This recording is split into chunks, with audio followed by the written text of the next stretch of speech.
Alright, folks, let's talk about Disney. Not the Disney of your childhood, where princesses were innocent and gentle, and princes were brave and, well, charming. But the Disney that's now looking for a new director of DEI. That's diversity, equity, and inclusion for those of you who haven't been paying attention to the cultural Marxist takeover of America for a while. We'll get to that in 30 seconds, but let me introduce myself. I'm Mike S. Miller, 32-year veteran of the comic book industry, DC, Marvel, Game of Thrones, Hedge Knight artist, and creator of numerous intellectual properties including Lone Star, available now at lonestarcomic.com.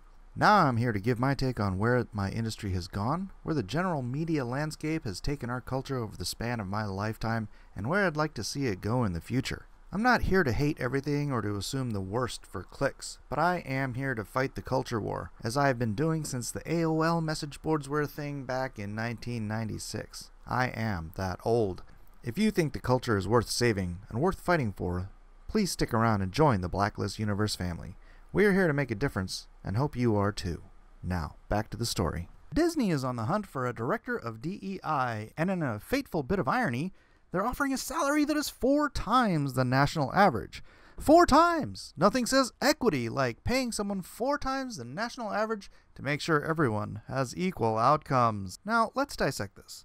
Diversity to Disney doesn't mean people with different views and perspectives and ideas. No, they have to be in complete lockstep on progressive thought. And anyone who fits the immutable categories of diversity, like a woman who steps out of line for putting beep boop bop in her pronouns as a joke, gets exiled from the company for wrongthink. That was Gina Carano, co-star of the hit Disney Star Wars show Mandalorian. No, diversity only counts if you, too, are a cultural Marxist blind and determined to turn America and the Western world into a third world totalitarian state. Am I digressing? Imagine the interview. So, Mr. DEI applicant, how would you amplify our diversity here at Disney Global Domination Corporation? Well, I'd start by hiring more people who are anything other than straight white males, unless they're children and we can corrupt them, if you know what I mean. And then I'd make sure every character in every movie has a backstory about overcoming some sort of societal injustice, which, of course, has been caused by straight white males. Brilliant! You're hired! But here's where it gets really funny. They're doing all this while their ship is sinking faster than the Titanic. Our profits are down. Our subscribers are leaving. Every movie is losing more money than the last one because we keep pushing this DEI bullcrap down everyone's throats instead of delivering quality product that focuses on story and character. Quick! Let's hire a DEI director and pay them $250,000 a year to paint the deck chairs all the colors of the rainbow. 4 times the national average salary. But let's get real for a moment. DEI is like one of those buzzwords that the left uses to convince everyone everything they do is for our best interest.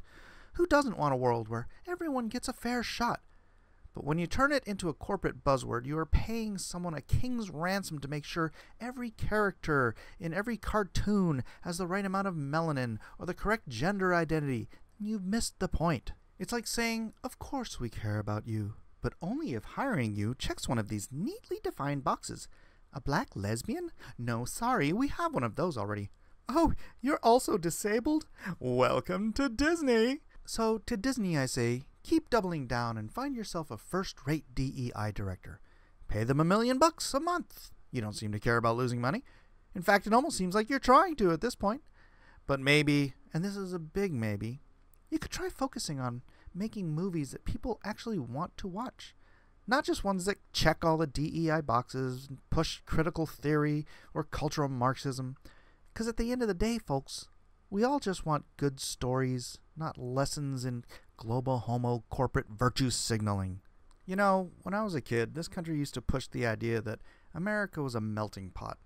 It meant you could take the diverse people from around the world and we could coalesce into a more greater union, because ultimately that diversity would become the hints and spices in a greater stew of American values. Later, somehow that changed into a salad, where, yeah, we're all on the same plate, but we all keep our unique identities. You're a tomato, you're a cucumber. Modern America has become some inedible mishmash of poisonous, moldy, pre-chewed gum served on a dirty ashtray on one side, trying to push the rest of the food off the plate because we have traditional values and don't believe cutting someone's penis off makes them a woman. Are we the crazy ones? This has been your Disney DEI rant. I know it's a short one, but if you think Disney is headed for a cliff, pedal to the metal, let me know in the comments section below.